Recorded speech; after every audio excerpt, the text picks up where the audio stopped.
कृष्णचंद्र भगवान की जय। एकादशी मातम्य अतः अमल की एकादशी मातम्य। भगवान श्री कृष्णचंद्र जी बोले, हे धर्मराज युधिष्ठिर, मैं तुम्हें फाल्गुन मास के शुक्ल पक्ष की एकादशी व्रत की विधि और मातम्य बताता हूँ, ध्यान से सुनो। इस एकादशी का नाम अमल की एकादशी है। इसके पवित्र व्रत से समस्त पाप नष्ट हो जाते हैं और जीवन में सफलता मिलती है। इसका पुण्य 1000 गौदान के फल के बराबर है और अंत समय में विष्णु लोक में स्थान मिलता है। त्रेता युग में एक दिन महान राजा मानदाता ने वशिष्ठ जी से पूछा कि हे द्विजश्रेष्ठ, यदि आपकी मुझ पर कृपा दृष्टि हो तो किसी ऐसे व्रत को बताइए जिसको करने से मेरा कल्याण हो सके। महर्षि वशिष्ठ जी बोले, अमल की एक महान वृक्ष है जो सब पापों का नाश करने वाला है। भगवान विष्णु के थूकने पर उनके श्रीमुख से चंद्रमा के समान कांतिमान एक बिंदु प्रकट हुआ और वह बिंदु पृथ्वी पर गिरा। उसी से अमल की आंवले का महान वृक्ष उत्पन्न हुआ।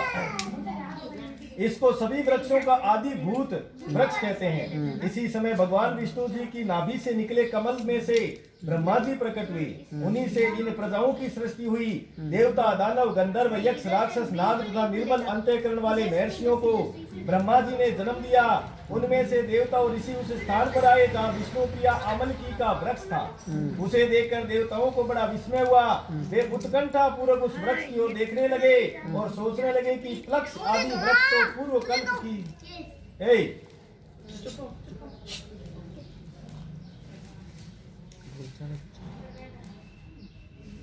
आदि वृक्ष तो पूर्व कल्प की भांति होते हैं, जो सब के सब हमारे सुपरिचित हैं, किंतु अब तक हमने इस वृक्ष को नहीं देखा था।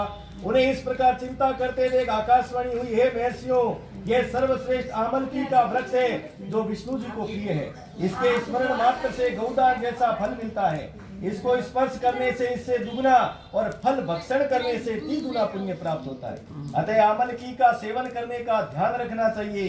यह सब पापों को हरने वाला वैष्णव वृक्ष बताया गया है। इसके मूल में विष्णु, इसके ऊपर ब्रह्मा, स्कंद में भगवान रुद्र, शाखाओं में मुनि, टहनियों में देवता, पत्तों में वसु, फूलों में मरुदगण तथा फलों में समस्त प्रजापति वास करते हैं। अमल की सर्वदेवमयी बताई गई है। प्राचीन काल में वेदीस नामक एक सुंदर और श्रेष्ठ नगर था। वहाँ पर चंद्रवंशी राजा पास बिंदु के वंशज चैत्ररथ का राज्य करता था। वह अत्यंत विद्वान, धर्मात्मा, सत्यव्रती और संपन्न था। उसके राज्य में चारों वर्ण, ब्राह्मण, क्षत्रिय, वैश्य और शूद्र सब मिलजुल कर रहते थे। नगर में सर्वत्र शांति थी, कोई निर्धन कृपण नहीं था। उस नगर के सब नगरवासी विष्णु भक्त थे और सभी बाल, युवा और वृद्ध एकादशी का व्रत करते थे। वह नगर वेद ध्वनि से सर्वदा गूंजता रहता था। एक बार फाल्गुन माह के शुक्ल पक्ष की अमल की एकादशी आई। उस दिन समस्त प्रजाजनों ने प्रसन्नता पूर्वक राजा इस एकादशी का उपवास किया। राजा प्रजा सहित मंदिर में आकर कुंभ स्थापित कर धूप दीप नैवेद्य आदि से धात्री आंवले का पूजन करने लगा। वे सब देवी की स्तुति करने लगे और बोले, हे धात्री देवी, आप ब्रह्मा से उत्पन्न हो, सब पापों का नाश करने वाली हो, तुमको नमन है। हमारा अर्घ्य ग्रहण कर हमें कृतार्थ करो। तुम श्री रामचंद्र जी के द्वारा पूजनीय हो, अतः हमारी प्रार्थना स्वीकार कर हमारे समस्त पापों का नष्ट कीजिए। वहाँ पर देव मंदिर में सबने रात्रि जागरण किया। ठीक उसी समय वहाँ पर एक शिकारी आया जो दुराचारी महापापी था। वह अपने परिवार का पालन करने के लिए जीव हिंसा करता था। उस समय वह अत्यंत बेचैन था और भूख प्यास से व्याकुल था। भोजन प्राप्त होने की आशा लिए वह मंदिर के एक कोने में जा बैठा। अपनी भूख प्यास भूल वहाँ हो रही विष्णु कथा और भजन कीर्तन सुनने में मगन हो सारी रात जागरण में बिता दी। प्रातः काल होते ही उसने अपने घर को चला गया और जाकर भोजन किया। कुछ समय पश्चात ही उसकी मृत्यु हो गई। परंतु अमल की एकादशी में रात्रि जागरण और प्रभु भजन कीर्तन श्रवण के पुण्य प्रभाव से उसका जन्म राजा विदुरथ के यहाँ हुआ। उसका नाम वसुरथ रखा गया। युवा होने पर वह अपने पिता के राज्य का राजा बना।